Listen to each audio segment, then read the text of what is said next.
Welcome to Sacrilegious Discourse. For this is what the Sovereign Lord says. Why do you need prophets to tell people who you are and what you want? If you can justify everything that the God of the Bible has done, then you can justify any of your behavior. A lot of this mentality is trickling into what is now mainstream right-wing Christianity. I am capable of empathy greater than this God of the Bible. This is a Bible that they tell kids. This is the good Lord. This is the good book. He is fantasizing about murder, mass murder. Head over to sacrilegiousdiscourse.com right now to find out how to leave us a review or support us on Patreon.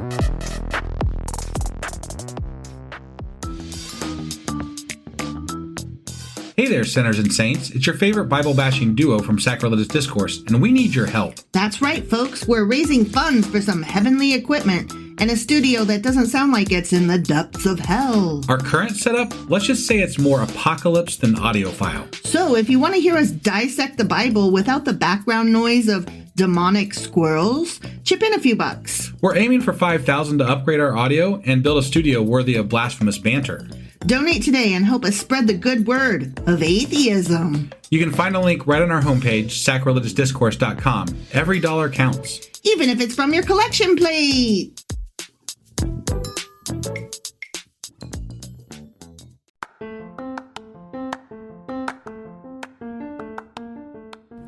Welcome to Sacrilegious Discourse. I'm husband. And I'm wife. Together, we're reading the Bible for the very first time. We grew up without religion and wanted to know what all the fuss was about. Well, what have we learned so far? That God is a dick, and apparently some people believe in talking donkeys? We're not trying to pass ourselves off as experts. Nope, we're just reading the Bible for the first time and giving our first take reaction. If you'd like to join us in this venture, you might consider starting at episode 1. Otherwise, jump in wherever you like. All right, let's go read the Bible. Yeah, let's get to it. Husband! Wife! You know what we're doing? I do. What are we doing? What are we doing? We're doing a wrap up of the book. My brain, you ever have your brain just like stop working out of nowhere? But I wasn't expecting it to happen to you just then because we had literally just talked about it before we hit record. Said it right before we hit record. So we're doing what now? We're doing the wrap up of the book of Nehemiah. Got it. Yeah, that makes sense because that's what we talked about prior to this stupid intro that I'm creating in my head. Well, yes, that, you weirdo. All right. So, do you have anything else you wanted to say before we get into this, or? I almost went down a rabbit hole and then I stopped myself. Okay. But I'm going to recommend a bonus episode. So let's get in here. Okay, let's go do this. Yeah.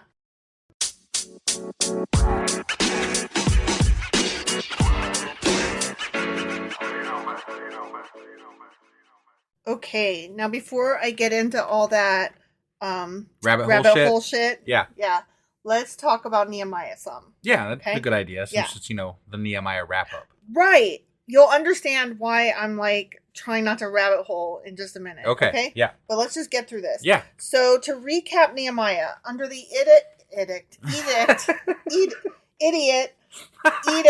of Cyrus II, the Jewish people returned back to Israel in 3 different waves of migration. Right? Yeah. So the first one was under the leadership of, do you remember? No. Sheshbazzar. Yeah, that's the guy. In 538 BC. Mm-hmm. Eventually, they finished building the temple under the leadership of Zerubbabel in 515 BC. And Zerubbabel may have also been Sheshbazzar. Okay. Do you remember that? Yeah, vaguely, yes. It was a while ago, it's been a while. Yeah. I remember the name now that you're saying them. I remember it. Well, one of them may have been his title, or one of them may have been his name in Babylon. Okay. So we don't know. Got it. But it's suggested that they're probably the same guy. Got it. Okay? I do remember kind of discussing that at some point. So, Yeah. So that was the first return, okay? Yeah. The next wave... I got this one. It's Ezra. Yeah, yes! Exactly. Came 81 years later in 458 BC. Okay. And it was Ezra. Okay. Okay, and that's what we read about. Right. In Ezra. Yeah. Okay. The third return Nehemiah was under Nehemiah, yes, in 445 BC. Okay. Okay. Now, most scholars believe that Nehemiah was actually a real historical figure. Okay. So he probably really existed. This dude was real. Yeah. And real something. And they also believe that the Nehemiah memoir, which is a name given by scholars to certain portions of the book that were written in first person, Okay.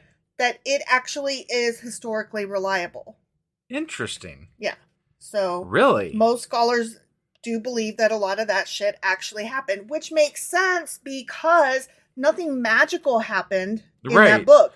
It Well, in was fact, all the rebuilding, and it was all about the governorship between him and Persia. well, and we commented multiple times that even when he was, talking to God, Mhm. it was about God recognizing him. Yes. It wasn't actual talks with God. No. Like in other books. Like other books in the Bible so far, there's been a back and forth of some type. Mhm. Like God said to do this or do that. Or the book just tells us, and God had him do that. Right. Yeah, This- but there was none of that in No, this shit. this was all just history. Right. And apparently... Really bad history. Yeah, totally. Totally. Skewed history. Absolutely. But stuff that could have happened, and according to some scholars, some of it probably did, which makes sense. I mean, shit did get rebuilt. Sure. So, Yeah. whatever. So, appearing in the queen's presence, remember how I told you that Doodah, Nehemiah, was Cupbearer? cupbearer, and that was a very important job? Yes. And, like, we made fun of him for, like, Yeah. carrying a cup around before we understood that he was, like, the food taster or Right, whatever. right. Which obviously is very important back then, I Right. guess. Yeah. I mean, he was his most trusted Right. person, confidant. Because, This dude would die for you. Yeah. I mean, literally, it's his job to plan your meals. He's your dietitian. He has to taste everything before it comes out. He's in charge of that whole thing. Yeah. So, I mean, he's very trusted. But because of that, he would have to appear in the queen's presence sometimes, Okay. which men are not supposed to do. Oh. So it may indicate that he was a eunuch. Oh. Do you know what a eunuch is? Doesn't have a thingy down A there. ding dong. Yeah. Yeah, no dick. No dick. No dick. Yeah. So he may have been a eunuch. And in the Greek translation of the Hebrew Bible, the Septuagint, he is actually described as such. Really? Yep. Huh. Yep. As a eunuch rather than a wine cup bearer, because the words in Greek are very, very similar. Oh. Eunuchos versus oinokus. Okay. Yeah. Got it. So it could have been eunuchos very is easily eunuch. mistranslated and Mhm. yeah. Yep. So he's probably a eunuch. Got it. And there's some question as to whether or not he was the cupbearer also. But he may have been both. Sure. Why else, besides being a eunuch, would he be in the king's presence? Right. And right. hold such a high position? Yeah. So I put forth that he was probably both. Okay. All right. Okay, now, in one rabbinic text, the Aggadah, Mm-hmm. it identifies Nehemiah as Zerubbabel, with the latter being considered an epithet, which is a title. But And Zerubbabel, wasn't that the same guy that we said is Sheshbazzar, yeah. Okay. Yeah. Okay. So that would mean that Zerubbabel would be a title, Okay. and that he was actually born in Babylon. Got it. So I don't know the truth to that. I'm just telling you what I Sure. read. Yeah. Right. It's not. They don't think it's the same person. Obviously. Right. No, they do. Oh, they. That Nehemiah and Zerubbabel and Sheshbazzar. Yeah. Even though they're like 100 years plus apart or whatever. Yes. Okay, I'm confused. I have no idea. I'm just telling you what's happening. Like I could see Ezra and Nehemiah being the same person because time frames. That is also suggested. Jesus Christ, they're all fucking one person. Everybody's one person. There was no Adam and Eve. There was Eve. So another oral tradition in the Mishnah records that Nehemiah was blamed for, which we've read this one before, blamed for seeming to boast and disparage his predecessors. And this tradition asserts that his book was appended to the book of Ezra as a consequence, rather than being a separate book in its own right, as it is in the Christian Old Testament. Okay. So, like, we're reading it as a separate book. Remember, it used to be one book, Ezra and Nehemiah together. Right. And this tradition suggests that he was added as a footnote, basically, in punishment. So that you and I would read it as we did, that boastful son of a bitch. Right, yeah. Right. I mean, that's how it came across, right? Like, it's not, it was, I was kind of appalled by this guy. Mm-hmm. You know, embarrassing. as far as the Bible story goes thus far, you know, Yeah. like, he's just kind of a jackass. Right? Exactly. Yeah, so I thought that was interesting. It's like that other story we heard where he was in trouble for talking smack, but this is like, and not only that, but yeah, he did write this, but then he had to A, not take credit, and B, write this extra little bit to make himself look like shit. Basically, the Jewish people were like, get a load of this asshole. Right? Exactly. Exactly. In another Talmudic text, the Baba Bathra. I love that name. Right? Baba Bathra. Yeah. I could say that all night. I know, Baba Bathra. Yeah. Records indicate that Nehemiah completed the Book of Chronicles, which was always said to have been written by Ezra. So. Okay. That's not confusing at all. No. In any way. What? Ezra and Nehemiah may have been the same person, may have not been the same person. One or both of them may also have been the chronicler, or they may have all been separate people. And the first person stuff may have been added in later on, which that is what we think today. But historians definitely think that Nehemiah existed. Yes. At the very least. At the very least. And okay. Yeah. That's even in the clarification, that's really confusing as fuck. I know. And it only gets worse. Jesus okay? Christ. I know. This is where we start to rabbit hole. Okay? Because, so you know how Ezra and Nehemiah were considered one book at one time. Yeah. And before they were separated, you got to keep them. You got to keep them separated. Yeah. But at one point, they were one book. And as a matter of fact, that book used to be connected to Chronicles, which also was one book. God. So it was First and Second Chronicles and Ezra and Nehemiah all together as one book. Holy shit. And then it was split up. And so we had First and Second Chronicles as one book, and Ezra and Nehemiah as a second book. Then, of course, the Chronicles were split up, and then Ezra and Nehemiah were split up. Got it. Okay, so we're good on that. I'm good. I mean, so far. Well, there were also some other books that came after that are not included in ours. Okay. Those are we've seen reference by the same to these. people?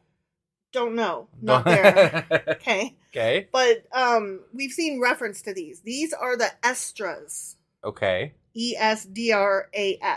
Okay. Okay. Yep. And these are in very, very, very old Bibles, like that were first translated from the Latin into Greek and Hebrew, I think. Or I'm getting however it all it mixed went. up. But they're really fucking old. They're really fucking old. Okay. Yeah.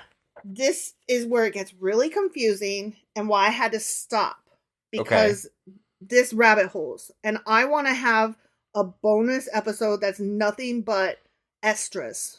Okay. Yeah. But here's a little bit about them just to like pique your interest. Sure. Okay. Yeah. So the easiest way to talk about them is that Ezra is called First Ezra. Nehemiah is called Second Ezra. Okay. Because remember, that was the book of Ezra split in half. Right. And then these other Esdras were Third Ezra, Fourth Ezra, Fifth Ezra, and Sixth Ezra. But they're all real short. Okay. Yeah. Okay. So here's another way, though, that they were also referred to. This gets real confusing. Okay. If you weren't already confused. I'm so lost. So... But I mean, not really. I mean, but First and Second Ezra. So the Esdras or whatever, they're a continuation of Ezra and Nehemiah, essentially. Yes. So, but you also know First and Second Ezra is just another way of saying Ezra and Nehemiah. Yeah. Okay. Yeah, I got you. So Third Ezra is where we start to get like, we don't know what we're talking about because we don't have that in our Bible. Right. Okay. So Third Ezra is also sometimes called just by itself the Greek Esdras, and then Fourth, Fifth, and Sixth Ezra are one book called the Latin Esdras. Okay. So we've got First and Second Ezra, and then we've got the Greek Esdras, which is Third Ezra, and then we've got the Latin Esdras, which is Fourth, Fifth, and Sixth Ezra. Holy crap. Or Ezra. Okay. Yeah. Okay? Yep. But that's not all. That's not all, folks. That's not all.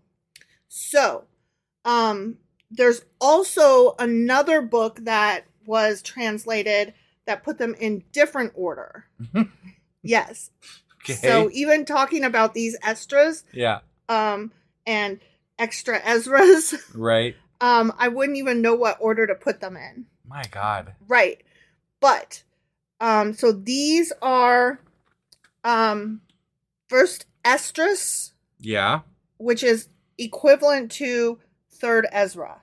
Got it. Does Okay. that make sense? Yep. Okay. So, second Esdras Be fourth. would be, you would think, fourth Ezra. Yeah. All the rest of them are from fourth Ezra. They're just various chapters of fourth Ezra. Oh. Okay. So, But why do they have separate names then? because Because they wanted to. Because this Bible broke it down differently. That's Okay. all. All right. That's all. Got it. So, in these Esdras, it would be chapters 3 through 14 of 4th Ezra.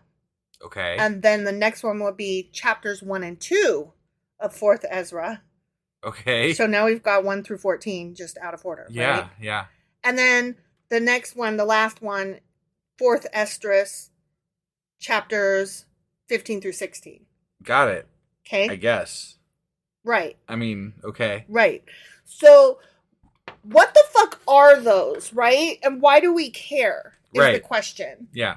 Now that we've got it out of the way that there's so many different ways to refer to them, and it depends on which orthodoxy you're part of. Yeah. Because there's Greek Orthodoxy, there's Eastern Orthodoxy, there's Americans, which don't even know what the fuck I'm talking about and never heard of it before, Right, which is right. a fucking shame because it's their book. Right. And there's various Jewish orthodoxies that it just depends on which one they own or deal with Sure. or work with or read from, Yeah, whatever. Right. Okay. So, but all of them have the same basic material in them. Okay. And whatever that material is, it talks about Ezra having several visions.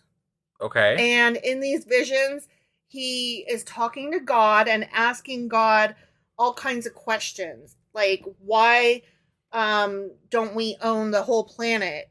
And, you know, if you could make it so, kind of thing. Right. And the answer is, it's not yours to know. Mankind cannot understand. Okay. That kind of thing. Yeah. Why is so-and-so sick? Why can't you just heal him? Is one of the questions. And the answer is, you can't understand. Is that the answer all the way fucking through? From what I could tell, like, I only read a couple of them before I was like, this needs to be an episode. Right. So, he has all these different visions. It gets kind of into like the apocalypse kind of thing, like from what you might read in what's the final Revelation. one? Revelation. Yeah. Because there's like a 6-headed something or other with swords I've and wings. heard about and this things. in something I was reading. Actually, I heard somebody talking about these books. I think, and I think it was Bart Ehrman when I was reading the Misquoting Jesus. He was talking about other books in the Old Testament that had Revelation-ish or Revelation-isk, things that basically were a precursor to Revelation. You know, That would have been your Esdras. interesting for sure. Interesting. So Yeah. that's interesting. That's a neat tie-in to what you were reading. Yeah. No, So- so I'm intrigued now. The last thing I'm going to say about it, and I hope that you agree that this needs its own episode. Yep. Okay. I'm already on board, I think. Okay. The last thing I'm going to say about it is that some of the Esdras are considered by most scholars to be Christian in origin, not Jewish, meaning they were added Really? later. They assert God's rejection of the Jews and describe a vision of the Son of God, and these are generally considered to be late additions, possibly 3rd century. I was going to So- say, like, there's no way that this is written by Nehemiah Right. / Ezra or whatever. Exactly. Because if it is Christian editions, then yeah, it would have to be 2nd to 3rd century at the earliest. Yes, So- exactly. So Huh. it's still interesting, and I'm not sure if I want to like do the episode on it like now while we're in the middle of Nehemiah Ezra and this is where it would go, Yeah. or if we're like, wait, but this is outside of the scope of the Bible, and so we should wait till the end. Like, I don't know how you want to do it. I think we could do a synopsis of it, and then we could cover it again more in depth maybe later after we're done with the Bible, right? Okay. I think that's how we would play it. But I like how we're just figuring this out, like, on the fly, on the podcast, yeah. But I find it interesting because you said that these books are in, like, the Jewish Bibles, essentially, right? Some of them? Some of them. Okay, but if they were written... Early Jewish Bibles. Right. But if they were written in like as a Christian edition... Not all of them were. Oh, okay. Some of the Esdras. Oh, okay. Yeah. Okay. Yeah. All right. Not all the Esdras. Some of the Esdras. Got it. So there was Esdras, and then somebody that was Christian added to the Esdras. Yes. Okay. Yes. It makes a little bit more sense, I guess, because I was like, how does this stuff end up in the Jewish Bible? Because they were different denominations at that point, like hardcore. Hardcore, yeah. So, all right. No, that's fun. Yeah, but you see how, like, A, I couldn't help but rabbit hole on that, but B, it's not within the scope of Nehemiah. Right. It's just like, it's the next chapter, basically. So I do think that we maybe confine this to a Patreon episode, though. I agree. Because we're going to cover it again after we're done with the Bible, but, I say we, our patrons should get special access to it. Yeah, absolutely. So, yeah, and you could do it, you know what, I should say this. If you guys really are interested in this episode, I should mention that we do have a free 2-week trial that you can do at the $5 level. So if you don't like it after 2 weeks, or you just want to listen to one episode that you're really interested in, there is a free 2-week trial that you can do on the $5 level that would allow you to listen to at least one episode that we would put out. So that's always available if you guys are really, really interested and pissed off that we're like, well, we're going to make this just for the patrons. Well, you can still listen just to that one, The thing is our patrons are supporting us, and they are basically our sponsors. And they are. So we owe it to them to give them a little bit of extra stuff. Considering we are going to cover this again after we're done with the Bible, I think that's only fair. No, totally. I agree. All right. Well, that was the Nehemiah Wrap Up, huh? Nehemiah Wrap Up Plus. Yeah. And tomorrow, well, actually, we're kind of putting this out really late on the day that we're supposed to do it.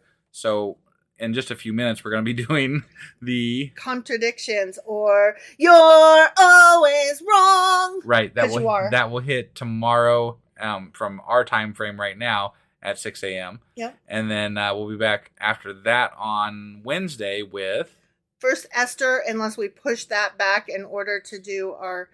Or are we waiting to do our Patreon? Oh, yeah. No. Okay. We'll do it on a regular Patreon. Yeah. Okay. Sorry. Like I said, we're still figuring this out on the air, so you're looking at me like I'm nuts, but no, you're fine. Didn't have it figured out. No, we just did a Patreon. We talked about our trip to hell. Got it.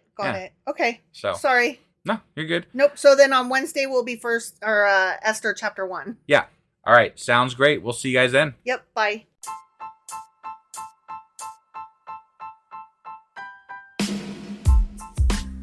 Hey, wife. I guess that's the end?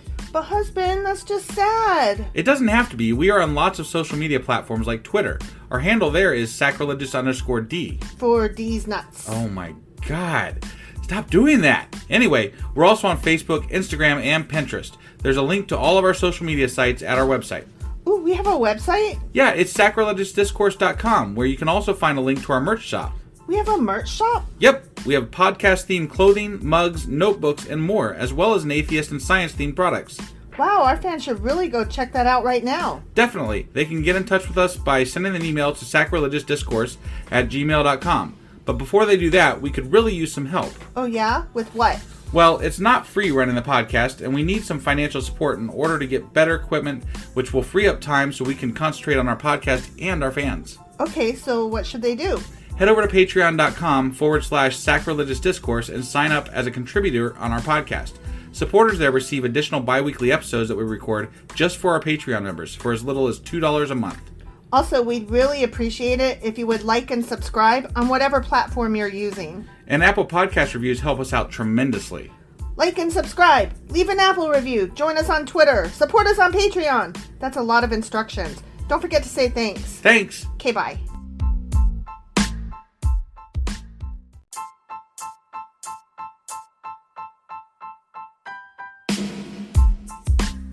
Hey, wife. I guess that's the end? But husband, that's just sad. It doesn't have to be. We are on lots of social media platforms like Twitter. Our handle there is sacrilegious_D. For D's nuts. Oh my God. Stop doing that. Anyway, we're also on Facebook, Instagram, and Pinterest. There's a link to all of our social media sites at our website. Ooh, we have a website? Yeah, it's sacrilegiousdiscourse.com, where you can also find a link to our merch shop. We have a merch shop? Yep, we have podcast-themed clothing, mugs, notebooks, and more, as well as an atheist and science-themed products. Wow, our fans should really go check that out right now. Definitely. They can get in touch with us by sending an email to sacrilegiousdiscourse@gmail.com. But before they do that, we could really use some help. Oh yeah? With what? Well, it's not free running the podcast, and we need some financial support in order to get better equipment, which will free up time so we can concentrate on our podcast and our fans. Okay, so what should they do? Head over to patreon.com/sacrilegiousdiscourse and sign up as a contributor on our podcast. Supporters there receive additional bi-weekly episodes that we record just for our Patreon members for as little as $2 a month. Also, we'd really appreciate it if you would like and subscribe on whatever platform you're using. And Apple Podcast reviews help us out tremendously. Like and subscribe. Leave an Apple review. Join us on Twitter. Support us on Patreon. That's a lot of instructions. Don't forget to say thanks. Thanks. Okay, bye.